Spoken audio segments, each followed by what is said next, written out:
모니터 소리 조금만 더 줄여주실래요? 우리가 지난 시간에는 에브라임 산지에 사는 미가라는 사람이 어떻게 종교적으로 타락한 모습에 대해서 우리가 살펴봤습니다. 잠깐 정리를 해보면 이 미가라는 사람이 어머니의 돈이 탐이 나서 어머니의 돈을 몰래 훔치지 않습니까? 돈을 잃어버린 그의 어머니는 그날부터 돈을 훔쳐간 사람을 향해서 저주의 말을 퍼붓게 되는데 미가가 옆에서 들어보니 겁이 날 정도로 저주를 하는 겁니다. 그래서 겁이 났던 미가는 훔쳐간 돈을 어머니에게 다시 돌려주었습니다. 그자 어머니는 자신이 퍼부은 저주가 혹시 아들에게 돌아갈까 싶어서 하나님께 복을 빌어줍니다. 하지만 그걸로는 안심이 안 되었던지 은장색에게 찾아가서 돈을 주고 아들을 위하여 한 신상은 새겨서 만들고 한 신상은 또 부어서 만들게 됩니다. 그리고 미가는 그것을 자기 집 신당에다가 모셔두었는데 그것만으로는 좀 허전했던지 제사장의 의복인 에봇과 가정 수호신인 드라빔까지 만들어서 신당에 두게 되었던 겁니다. 그리고 자기 아들 중에 하나를 제사장으로 삼아서 제사를 주관하도록 했던 겁니다. 사사기는 바로 이런 미가와 그의 어머니의 모습을 통하여 그 당시 시대가 얼마나 종교적으로 타락해 있었는지를 단면적으로 우리에게 보여주고 있습니다. 하나님을 섬긴다 하면서도 하나님이 가장 싫어하시는 우상을 만들어서 하나님과 우상을 함께 섬기는 혼합주의 신앙이 그들 가운데 아주 팽배해 있었습니다. 하나님의 말씀과 법도에서 완전히 벗어나서 아무나 제사장으로 세워서 제사를 드리고 있는 모습입니다. 이처럼 사사시대는 하나님을 섬기는 일조차도 왕이신 하나님의 말씀과 그분의 뜻에 따라서 행하는 것이 아니라 모든 사람들이 자기 생각대로 자기 마음대로 자기가 옳다고 여기는 대로 행하던 타락한 시대였다라는 겁니다. 그러다 보니 하나님을 믿는 신앙도 말씀에서 완전히 벗어나서 왜곡되어졌고 변질되어져서 마치 오늘날 사이비 종교처럼 되어버린 시대가 바로 사사시대입니다. 자, 그렇다면 사사시대는 왜 이처럼 하나님을 믿는 신앙이 변질되고 왜곡되어서 타락하게 되었던 것일까요? 물론 여기에는 여러 가지 이유와 또 환경적인 요소들이 있겠지만 가장 큰 이유를 꼽으라고 한다면 하나님의 율법과 규례를 백성들에게 가르치고 지도해야 될 레위인들, 즉 종교 지도자들이 타락했기 때문이라는 겁니다. 레위인들이 하나님이 그들에게 주신 사명을 저버리고 세속에 물들어서 타락했던 겁니다. 그 당시 종교 지도자들이었던 레위인들이 타락해버리니 백성들이 타락하는 것은 그야말로 시간 문제였던 겁니다. 이스라엘 백성들이 하나님을 섬기는데 율법과 규례와 법도를 모르니 자기 마음대로 자기가 믿고 싶은 대로 믿었던 겁니다. 그러다 보니 우상 종교처럼 복을 받기 위하여 믿는 기복적인 신앙으로 하나님을 섬기면서 동시에 우상을 섬기게 되었던 겁니다. 그러면서도 그들은 무엇이 잘못되었는지 그것조차도 전혀 알지 못한 채 그저 열심을 가지고 믿기만 했던 겁니다. 여러분, 우리가 신앙생활함에 있어서 가장 중요한 것은 종교적인 열심이 아니라 어떻게 하면 하나님의 말씀과 뜻대로 올바르게 믿는가, 바르게 믿는 것이 열심보다도 더 중요하다는 사실을 우리는 늘 기억해야 하는 겁니다. 진리가 아닌 일을 위해서 우리가 아무리 열심을 내봤자 그 열심이라고 하는 것은 결국 다 헛된 수고일 뿐 아니겠습니까? 그래서 우리는 믿어도 바르게 올바르게 잘 믿어야 하는 것입니다. 오늘 본문에 보면 한 레위인이 등장하게 됩니다. 7절 말씀을 한번 보십시오. 7절 말씀을 보시면 유다 가족에 속한 유다 베들레헴에 한 청년이 있었으니 그는 레위인으로서 거기서 거류하였더라 말씀하고 있습니다. 여기 보니까 한 레위인 청년을 소개하고 있는데 그를 소개하면서 뭐라고 소개를 하고 있습니까? 유다 가족에 속한 유다 베들레헴에 거류하던 레위 청년이다, 그렇게 그를 소개하고 있습니다. 근데 여기 보면 거류하였다라는 말이 나오고 있는데 이 거류하였다라는 말은 히브리어로 가르라고 하는 단어를 쓰고 있습니다. 근데 이 가르라고 하는 단어는 어떤 뜻을 가지고 있는가 하면 완전히 정착해서 거주하며 사는 것이 아니라 떠돌아다니면서 잠시 임시로 머물러 있는 상태를 가리킬 때 쓰는 표현하는 단어가 바로 이 가르라고 하는 단어이고, 오늘 본문 7절에서는 거류하다라고 하는 말로 표현되고 있습니다. 그러니까 이 레위인은 미가 집에 오기 전에는 유다 베들레헴에 잠시 머물면서 그곳에서 거류하고 있었다는 겁니다. 근데 사실 레위인들은 베들레헴에 머물러 살고 있으면 안 되는 사람들이었습니다.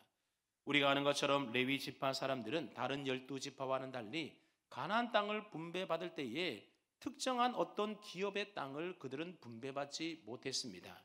왜냐하면 이들 레위인들은 하나님을 기업으로 삼고 오로지 하나님의 일만 집중하며 살도록 하기 위해서 그들은 거룩하게 구별된 사람들이었기 때문에 그렇습니다. 그러니 레위인들은 땅을 일구어서 농사를 지어 먹고 살아가는 사람들이 아니었기 때문에 그들은 굳이 땅을 분배받을 필요가 없었던 겁니다. 그 대신 레위인들은 제사장을 도와서 제사를 드리며 하나님께 예배하며 섬기는 봉사의 일을 감당하게 했습니다. 그리고 흩어져 있던 이스라엘 12지파 사람들에게 하나님의 말씀인 율법을 가르치고 또 그 율법에 따라서 그들을 재판해 주기도 하고 하나님을 제대로 잘 믿고 신앙생활 잘 할 수 있도록 백성들을 지도하고 가르치고 도와주는 역할을 누가 했다라는 겁니까? 바로 종교 지도자였던 레위인들이 그 역할을 하도록 하나님이 그들에게 사명을 주셨던 겁니다. 그래서 레위인들은 다른 지파들이 가나안 땅을 기업으로 분배받을 때에도 그들은 별도의 땅을 분배받지 않았습니다. 그 대신 12지파 전역의 산지에 있던 48개의 레위인 성읍에 그들은 흩어져서 거주하며 살았습니다. 여러분, 왜 레위인들은 한 곳에 모여 살지 아니하고 12지파 전역에 흩어져서 살게 되었던 것일까요? 레위인들은 이스라엘 전역에 흩어져 살면서 각 지파 백성들이 하나님의 말씀과 뜻대로 바르게 신앙생활할 수 있도록 그들에게 율법을 가르쳐야 했고 또 하나님의 말씀을 온전히 믿고 섬기며 살아갈 수 있도록 그들을 재판하고 지도하도록 하기 위해서 그들은 한 곳에 모여 살면 되지 않아 모여 살아서는 안 됐고 이스라엘 12지파 가운데서 흩어져서 살아야만 했던 겁니다. 그래서 레위인들은 레위인 성읍을 떠나 살면 안 되었던 겁니다. 그곳에 머물며 살면서 자신들에게 주어진 이 사명을 감당하며 살아야 했던 겁니다. 여호수아 21장에 보게 되면 레위인들의 48개의 성읍들의 이름이 기록되어 있는데 한번 앞에 지도를 한번 띄워주시죠. 한번 저기 지도에 보게 되면 아무리 눈을 씻고 봐도 베들레헴이라고 하는 레위인의 성읍을 찾아볼 수가 없습니다. 그러니까 베들레헴은 레위 지파가 머물며 살아야 될 레위 성읍이라는 겁니까? 아니라는 겁니까? 레위 사람들의 성읍이 아니었다라는 겁니다. 근데 오늘 본문에 등장하는 한 레위 청년은 레위인의 성읍이 아니었던 베들레헴에 거류하며 살았다라고 말씀하고 있습니다. 그렇다면 이 레위인 청년은 왜 레위인의 성읍도 아닌 베들레헴에 거류하면서 그곳에 살고 있었던 것일까요?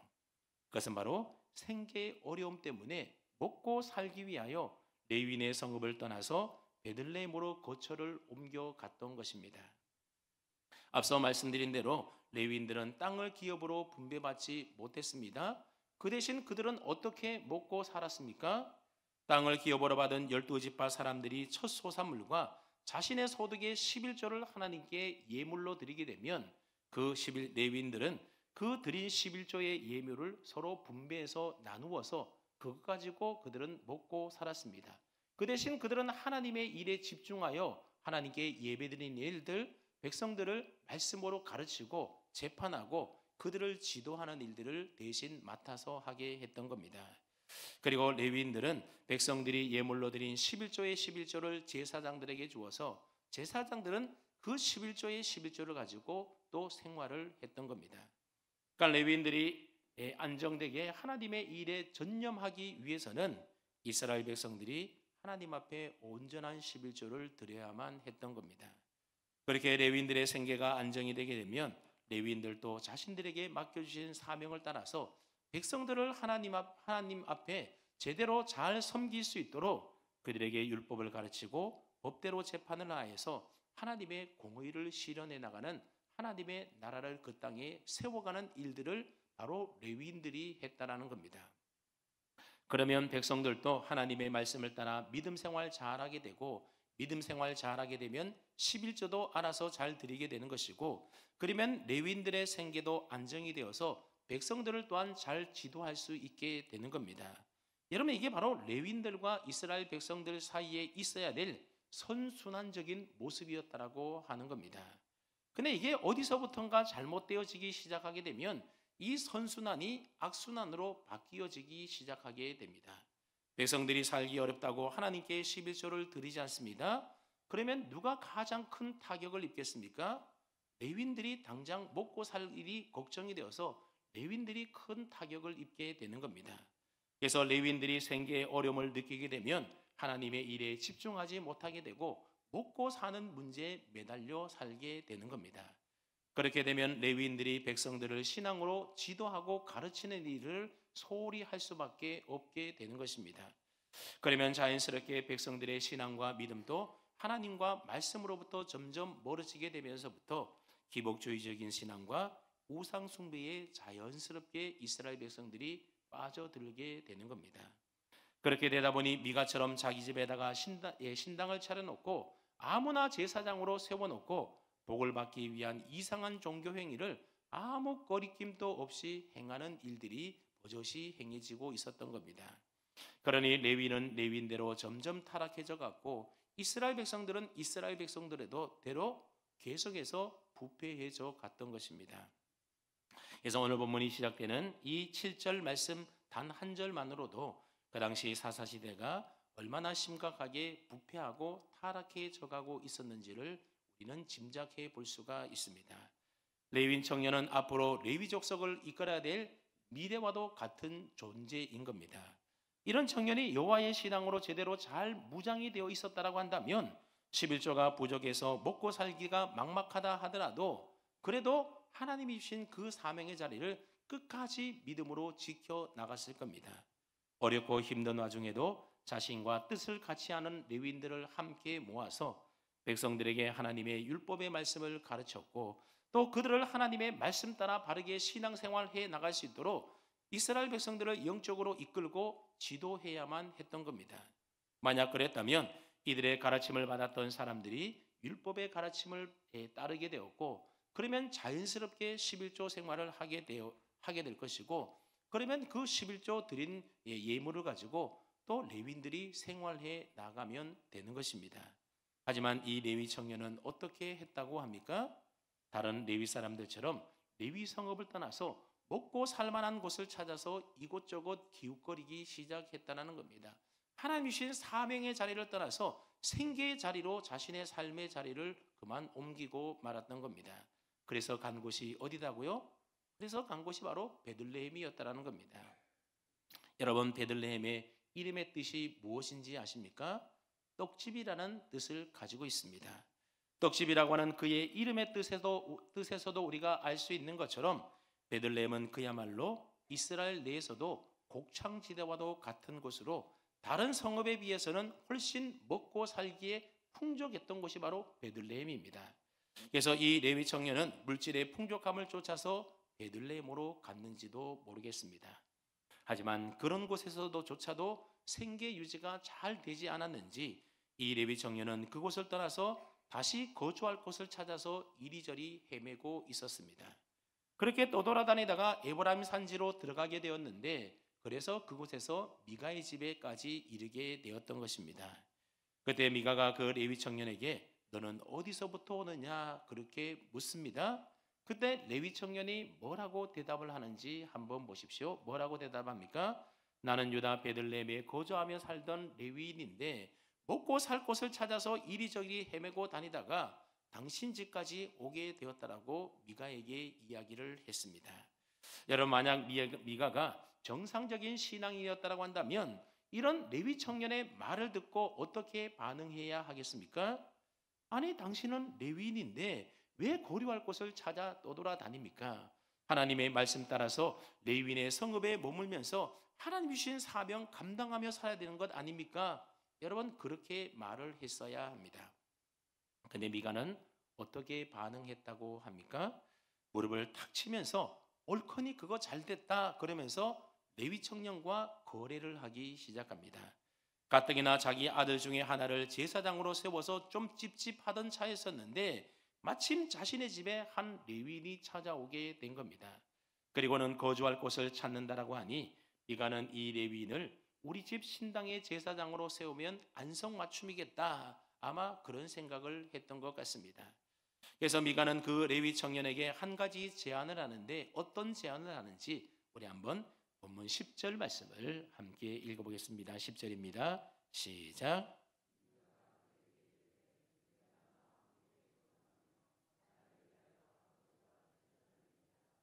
내가 해마다 은열과 의복 한 벌과 먹을 것을 주리라 하므로 그 레위인이 들어갔더라. 미가는 그 레위 청년에게 나와 함께 우리 집에 거주하면서 나를 위하여 아버지와 제사장이 되라 그렇게 말씀하고 있습니다. 그렇게 말하고 있습니다. 이게 무슨 얘기인가 하면 우리 집안의 영적인 아비가 되어 달라는 겁니다. 미가는 자기보다 어린 청년이지만 그가 레위 사람이었기에 자기 집안의 제사장이 되어서 우리 집안을 영적으로 복주는 사람이 되어서 영적인 아비 역할을 해달라고 그에게 지금 요청을 하고 있는 겁니다. 여러분, 영적 아비가 되달라, 제사장이 되어달라 하는 거 보면 미가가 대단한 믿음이 있는 것처럼 보이지 않습니까? 근데 이건 믿음이 아니었다라는 겁니다. 미가는 지금 누구를 위하여 아버지와 제사장이 되어달라고 레위 청년에게 요청하고 있습니까? 하나님을 위해서, 주의 영광을 위해서가 아니라 오로지 나를 위하여 그렇게 해달라고 요청하고 있는 겁니다. 나를 위하여, 내 집안을 위하여 날마다 하나님께 복을 빌어주고 집안의 저주를 막아주고 축복을 좀 끌어와 달라라는 겁니다. 그러니 여러분, 이것은 믿음도 신앙도 아닌 것입니다. 오로지 내가 복받기 위해서라면 그게 뭐든지 상관하지 않고 오히려 지극히 세속적이고 타락적인 것도 기꺼이 받아들이겠다라고 하는 기복주의 신앙에 깊이 빠져있는 미가의 모습을 발견하게 됩니다. 미가는 레위인들에게 나를 위하여 아버지와 제사장이 되어주면 해마다 1년 연봉으로 은열을 줄 것이고 의복 한 벌도 줄 것이고 그리고 먹고 살 수 있는 양식을 제공해 주겠다라고 제안을 했습니다. 쉽게 말하면 너가 먹고 살 수 있는 생계 내가 다 책임져 주겠다라는 겁니다. 자, 그러니 보십시오.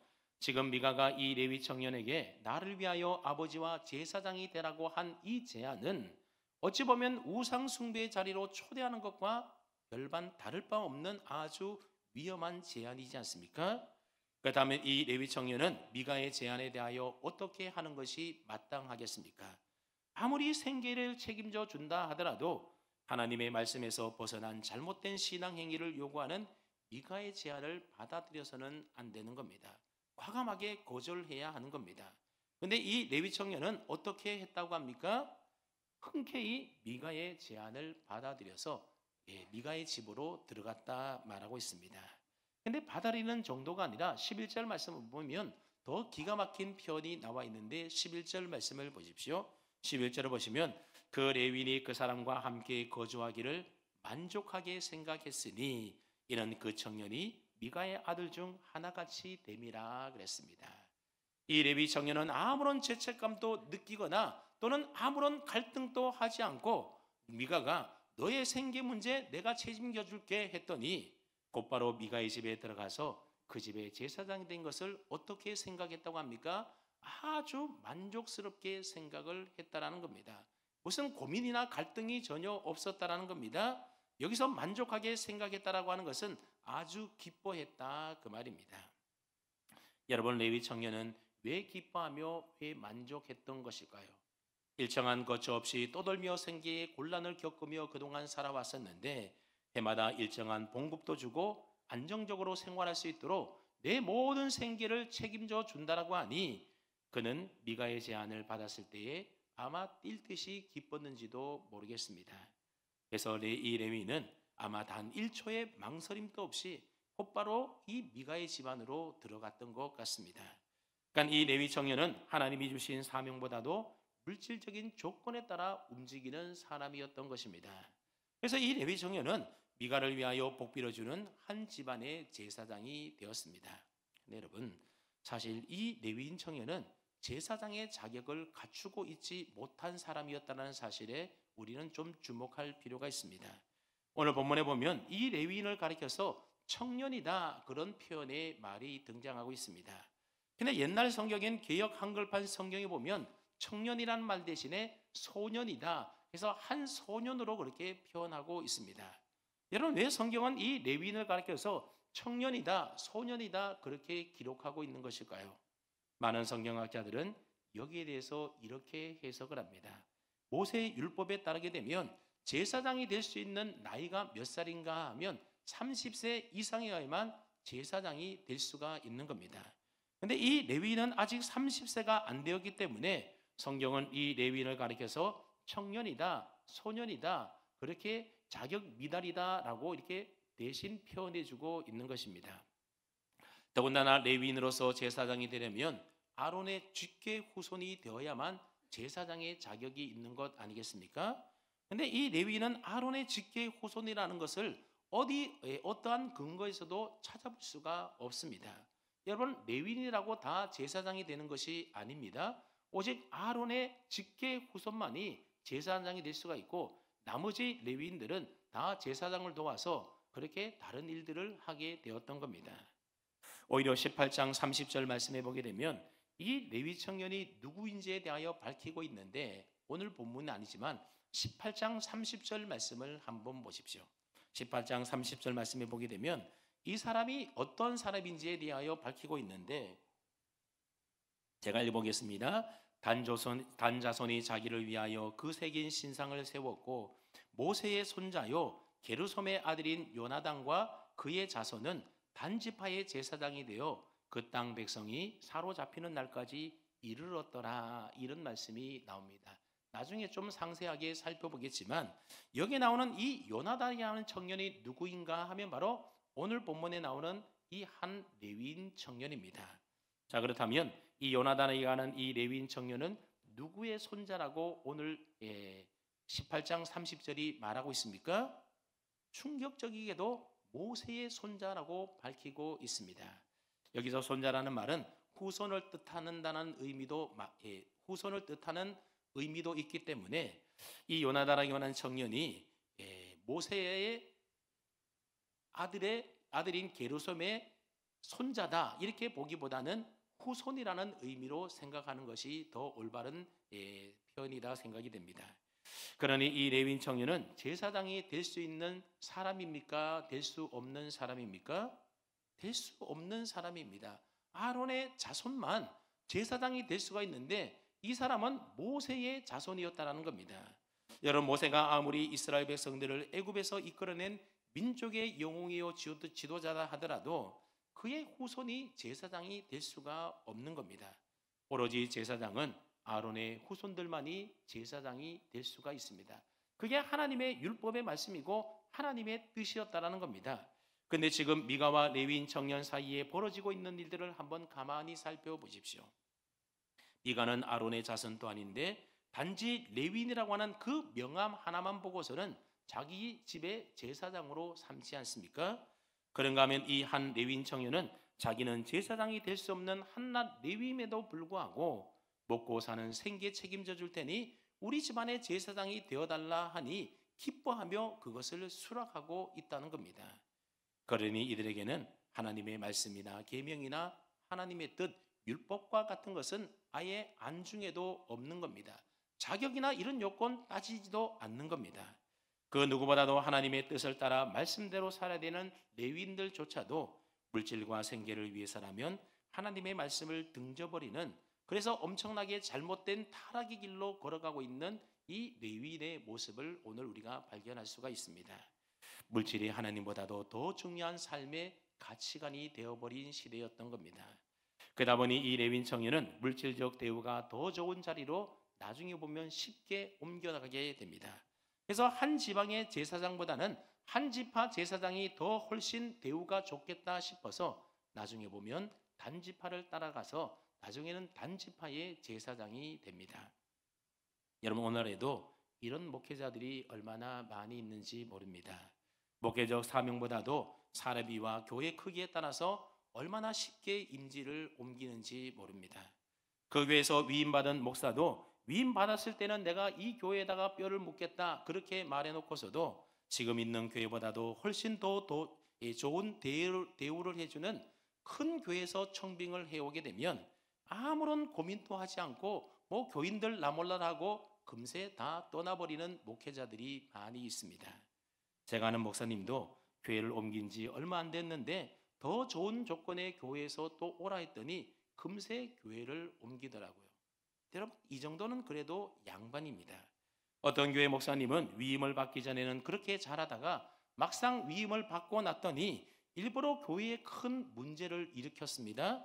그래서 교회에서 사임하라고 했더니 위임을 받았기 때문에 나는 사임 못하겠다 하는 겁니다. 만약 나를 내보내려면 내가 개척을 해야 되니 개척 자금 거액을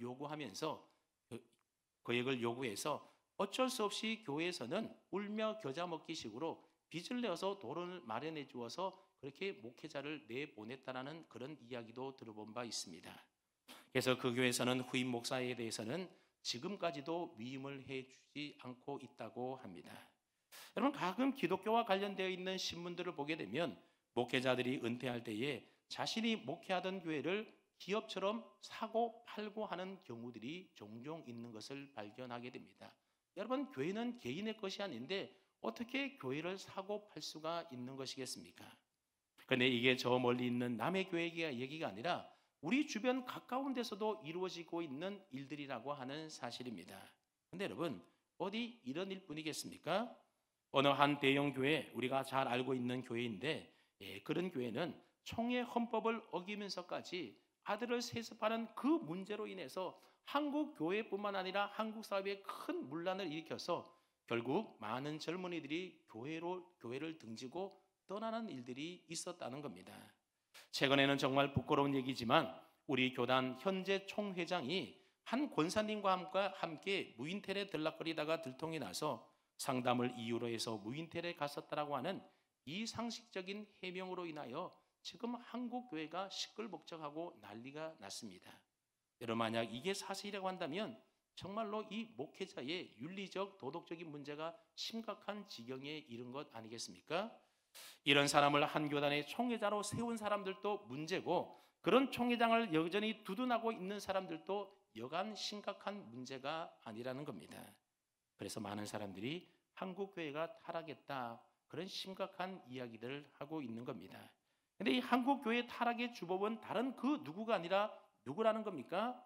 바로 저와 같은 한국 교회 목회자들이 타락함으로 인하여서 한국 교회가 타락해져 가는 것이고, 이 세상 가운데에 교회가 욕먹고 그래서 빛과 소금의 역할을 감당하지 못하니 교회 안에 젊은이들이 다 빠져나가서 지금은 젊은이들에게 복음이 전해지지 않고 교회 안에 다 나이 든 사람밖에 없다라고 하는 겁니다. 참으로 한국교회에 심각한 위기가 아닐 수가 없습니다. 영적으로 깨어 있어서 성도를 바르게 지도해야 될 목회자들이 하나님을 두려워하지 않고 하나님의 말씀보다도 정치적인 원리를 더 앞세우고 세상의 물질적인 가치관을 더 앞세우고 세상 풍조에 휩쓸려서 도덕적으로 해이해 있다 보니 한국교회가 이처럼 타락해져 가고 한국교회가 무너져 가고 있다는 겁니다. 그러니 얼마나 안타까운 일입니까? 정말 우리가 깨어 있어서 한국교회 목회자를 위하여 한국교회를 위해서 우리가 기도해야 될 때인 겁니다. 오늘 본문에 보면 사사시대를 나무랄 것이 아니라 사사시대의 모습이 바로 오늘을 살아가는 우리 이 시대의 자상이고 한국교회의 실체임을 우리는 깨달아서 하나님 앞에 우리의 잘못을 회개하며 다시 한번 말씀으로 돌아가서 우리의 신앙의 본질을 회복해야만 하는 것입니다. 그다음에 여러분, 한국교회의 문제는 어디 목회자들의 문제뿐이겠습니까? 그렇지가 않다는 겁니다. 가장 큰 문제는 물론 목회자들에게 있겠지만 우리 성도들도 교회도 정신을 차려야 하는 겁니다. 오늘 12절 말씀에 보면 미가가 그 레위인을 거룩하게 구별하며 그 청년이 미가의 제사장이 되어 그 집에 있더라라고 하는 말씀이 기록되어 있습니다. 여러분, 누가 누구를 거룩하게 구별하고 있다고 이야기를 합니까? 레위인이 미가를 거룩하게 구별하는 것이 아니라 미가가 레위인을 거룩하게 구별하고 있다는 사실에 우리는 좀 주목할 필요가 있습니다. 원래는 제사장이 일반 백성들을 거룩하게 구별해야 하는 겁니다. 그런데 지금의 이 모습은 마치 고용인이 피고용인을 돈을 주고 고용했으니 이제부터 너는 내가 하는 대로 따라야 된다. 내 말 잘 들어야 된다. 내가 원하는 복을 너는 빌어주기만 하면 된다. 만약 그렇지 않으면 언제든지 나는 너를 쫓아보낼 것이다. 어떤 그런 뉘앙스의 의미가 이 속에 깊이 담겨져 있습니다. 그래서 11절에 보면 미가에게 고용된 이 레위 청년을 가리켜서 성경은 뭐라고 표현하고 있는가 하면 미가의 아들 중 하나같이 되었다라는 말로 마치 비꼬듯이 이야기를 하고 있습니다. 여러분, 앞서 10절에서는 미가가 레위인을 고용하면서 뭐라고 말했습니까? 나를 위하여 아버지와 제사장이 되라. 아버지와 제사장이 되라고 그렇게 요청을 했습니다. 근데 실제로는 어떻게 됐다라는 겁니까? 오히려 미가가 이 레위인 청년을 자기 아들 중 하나처럼 취급했다라는 겁니다. 아버지처럼 영적인 아버지로 모신 것이 아니라 마치 자기 아들처럼 자기 마음대로 취급을 했다는 것입니다. 왜 그렇겠습니까? 미가가 사례비를 주고 레위 청년들을 자기 집안의 제사장으로 고용했으니 고용인인 미가는 아버지의 자리에 있게 되었던 것이고 피고용이었던 이 레위 청년은 마치 아들의 위치처럼 되어 버렸다는 겁니다. 미가는 레위 청년을 고용할 때는 우리 집의 영적인 아비가 되라 그렇게 말은 했지만 막상 고용된 다음부터는 자식 부리듯이 자기 마음대로 대했다라고 하는 사실입니다. 그때부터 레위는 이 미가에게 종속이 되어서 미가가 시키는 대로, 미가가 요구하는 대로 그대로 다 따라해주는, 어쩌면 미가 집안의 종교 서비스를 제공하는 제사장이 되고 말았던 것입니다. 그러니 미가가 잘못했을 때에 그것은 하나님 보시기에 옳지 않은 일이라고, 하나님의 말씀과 다르다고 여러분, 레위인이 어디 그런 말이나 제대로 할 수 있었겠습니까? 그저 좋은 게 좋은 거라면서 이 레위 청년도 그저 미가를 위하여 복이나 빌어주면서 하루하루 평안히 현실에 안주하며 먹고 사는 일에 급급했을 것입니다. 여러분, 오늘날 교회 안에도 보면 이런 모습들이 있다라고 하는 겁니다. 많은 성도님들이 목회자들에 대하여 어떻게 생각을 하는가 하면 우리가 이력서를 받아서 우리가 뽑아 세웠다 그렇게 생각을 한다라는 겁니다. 그러다 보니 좀 심하게 표현하면 목회자를 교회에서 고용한 종교 근로자처럼 취급하는 경우들이 많이 있습니다. 우리 교회가 그렇다는 것이 아니라 그런 교회들이 많이 있다는 겁니다. 그래서 우리 마음에 들지 않으면 얼마든지 목회자를 내보내고 다른 사람 우리가 또 데려올 수 있다, 이런 생각들이 은연중에 만연되어 있습니다. 하지만 여러분, 이건 굉장히 위험한 생각인 겁니다. 제가 목회자에서가 아니라 한번 여러분 생각을 해보십시오. 제가 우리 교회에서 담임 목사로 사역하는 것도, 또 부교역자들이 교회 안에서 여러 모양으로 사역하는 것도, 또 많은 그것은 많은 목회자들 가운데서 우리 성도님들이 선택하고 뽑아서, 그래서 제가 여기에서 목회를 하고 우리 부교역자들이 여기서 목회하는 게 아니라는 겁니다. 물론 겉으로는 형식과 절차를 보면 이력서를 받아서 서류 심사를 하고 그 중에 선택된 후보들을 그렇게 설교를 들어보기도 하고 또 투표를 해서 뽑고 선택했지만 여러분, 그 모든 일들은 결국 누가 하신 일이라는 겁니까? 하나님이 하신 일이라는 것을 우리는 성경을 통하여 알 수가 있습니다. 사람이 제비를 뽑지만 그 일을 이루어 가시는 분은 하나님이라고 하시는 겁니다. 하나님이 우리 교회에 목회하라고 하나님이 보내주시고 하나님이 세워주신 것이지 사람들이 택하고 뽑아서 사람의 뜻으로 되어진 일이 아니라는 사실을 우리는 기억해야 하는 겁니다. 여러분, 부교육자들도 마찬가지입니다. 근데 많은 경우에 하나님의 뜻과 섭리에 따라서 우리 교회 목회자로 보내주셨다 그런 생각을 하기보다는 우리가 뽑고 세웠다 그렇게 생각을 하다 보니 여러분, 목회자가 마음에 들지 않을 때도 왜 없겠습니까? 있지 않겠습니까? 그러다 보면 어떤 마음이 드는가 하면 언제든지 우리가 내보내고 새로 뽑을 수 있다, 이런 생각이 은연중에 들 수가 있다는 겁니다. 하나님이 우리 교회에 필요해서 우리 교회로 보내주셔서 하나님이 세운 목회자라고 한다면 여러분, 어떻게 쉽게 그렇게 생각을 할 수가 있겠습니까? 물론 목회자가 도덕적으로 윤리적으로 여러 가지 문제가 있다면 당연히 당회와 또 공동의회를 통하여 그렇게 목사님의 거취에 대해서 우리가 의논하고 그렇게 처리해야 되겠지만, 그렇지 않음에도 불구하고 단지 나와 의견이 맞지 않고 다른 사소한 문제들로 인하여서 이런 일이 있다라고 한다면 그것은 옳지 않은 일이라고 하는 것입니다. 목회자들도 자신이 교회에 고용된 목회자다 그렇게 생각을 가지고 있다 보니 교인들 눈치를 보고 당의 눈치를 보고 그래서 소신 있게 목회를 하지 못하는 경우들도 많이 있다는 겁니다. 잘못하면 잘못했다라고 나무라야 되는데 그러지 못할 때도 많이 있다는 겁니다. 그러다 보면 좋은 게 좋다라는 식으로 현실에 안주하며 목회를 하기가 쉬워지게 되는 겁니다. 그러면 결국 누구만 손해를 보게 되는 겁니까? 성도들만 손해를 보게 되는 거고 교회만 손해를 보게 되는 것입니다. 그러니 여러분, 목회자들이 대우에 따라서 쉽게 목회제를 옮기는 것도 참 문제이기는 하지만 교회가 목회자들을 자신이 고용한 근로자 취급하면서 목회자들을 미가처럼 아들 중에 하나처럼 여기는 일들도 또한 옳지 않은 일이라는 사실을 우리는 기억해야 됩니다. 교회가 타락하면 타락할수록 이런 현상이 더 두드러지게 나타나더라고 하는 겁니다. 그러므로 목회자들은 내 목회지를 하나님이 충성을 다하라고 나에게 보내주신 내 목양지라는 마음을 가지고 귀하게 여기고 충성스럽게 하나님이 다른 곳으로 보내시기 전까지는 그곳에서 최선을 다하여 목회를 해 나가야 하는 겁니다.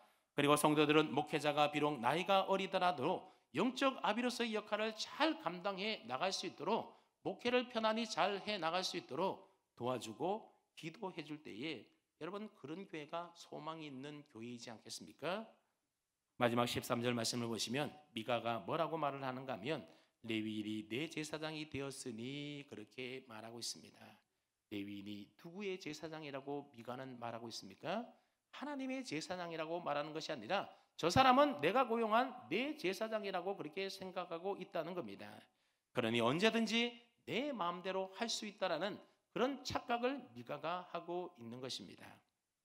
근데 더 큰 착각은 이렇게 말도 안 되는 일을 벌려놓고서는 뭐라고 이야기하고 있는가 하면 이제 여호와께서 내게 복을 주실 줄 아노라 그러고 있습니다. 여러분 그런 미가에게 하나님이 복 주시겠습니까? 제대로 올바르게 말씀 따라 말씀 따라 하나님의 뜻에 따라 신앙생활해야 하나님이 은혜와 복을 내려주시는 것이지 모든 것을 자기에게 초점을 맞추어서 말씀과 하나님의 뜻에 어긋나면서도 하나님이 내게 복 주실 거다. 지금 그런 착각 속에 빠져 있다는 겁니다. 그러니 착각도 이런 착각이 있을 수가 없는 겁니다. 이것이 바로 사사시대의 타락한 종교의 실상이었다고 하는 겁니다. 찬성들 여러분, 오늘 본문의 사사시대를 보면서 참 암울하다 그런 생각이 들지 않습니까? 종교적 타락이 극심하여 미래가 보이지 않을 지경입니다. 그래서 하나님은 왜 이런 상황 가운데서 그저 손 놓고 계시는 것일까? 그런 생각이 들기까지 합니다. 하지만 하나님은 이 암울한 상황 가운데서도 이스라엘의 미래를 위하여 지금도 일하고 준비하고 계셨습니다. 여러분 사사기의 마지막 부분인 이 두 에피소드 이야기 가운데 보게 되면 베들레헴이라고 하는 공통된 도시가 언급되고 있습니다. 오늘 본문의 한 레위인 청년도 베들레헴에 살다가 미가의 집으로 거처를 옮겨가지 않습니까? 그리고 우리가 다음 19장부터 살펴보게 될 이 두 번째 에피소드인 레위인의 첩 이야기도 보게 되면 베들레헴이라는 이 성읍이 등장하게 됩니다. 어떤 한 레위 사람이 첩을 맞이하였는데 어디서 첩을 맞이했는가 하면 바로 이 유다 베들레헴에서 첩을 맞이했다 말하고 있습니다. 근데 이 베들레헴이라고 하는 장소가 사사기 다음에 나오는 성경이 바로 룻기인데 이 룻기의 배경이 되는 동네가 어디입니까? 이게 바로 베들레헴입니다. 그리고 룻기도 역시 사사시대의 이야기이지 않습니까? 종교적으로 도덕적으로 부패하고 타락한 이야기를 담고 있는 이 사사기의 베들레헴과는 달리 룻기의 베들레헴은 하나님께서 어둠 속에 밝은 희망의 빛을 준비하고 있는 이야기를 담아내고 있는 성경이 바로 룻기입니다. 베들레헴에 기근이 들어서 고향을 버리고 떠났던 나오미가 이제 다시 돌아와서 그의 며느리 룻을 통하여 그 가정이 회복되는 이야기가 바로 룻기이지 않습니까? 결국 룻기 끝에 보게 되면 보아스와 룻 사이에 오벳이 태어나게 됩니다. 그리고 이 오벳에게서 이새가 태어나게 되고 이새로부터 누가 태어납니까? 바로 다윗이 태어나게 되는 것입니다. 자, 그러니 보십시오. 하나님은 암울해 보이는 이 사사시대 가운데서도 룻이라고 하는 한 이방 여인을 통하여 다윗이라고 하는 위대한 인물을 지금도 준비하고 계셨던 겁니다. 그러면 오늘 우리 시대가 암울해 보이고 어두워 보인다 하더라도 하나님은 이런 가운데서도 여전히 밝은 희망의 빛을 비추고 계신다라는 사실을 기억하십시오. 미가나 레위인 청년처럼 세속적인 원리에 따라서 이리저리 흔들리는 사람이 아니라 룻과 보아스처럼 신실한 믿음을 지키며 오직 주님만 바라보며 살아가는 그런 사람들을 통하여 하나님은 계속해서 당신의 나라를 이 땅 가운데 세워가고 계신다라는 사실입니다. 그러면 저와 여러분들도 이 어두워지고 썩어져가는 세상 가운데서 세상 시류에 휩쓸려 살아가지 마시고 빛과 소금이 되어서 하나님의 진리의 말씀 따라 믿음으로 날마다 승리하며 살아갈 수 있는 이 시대에 다윗과 같은 훌륭한 믿음의 사람들 다 되어질 수 있기를 주님의 이름으로 축원합니다. 아멘.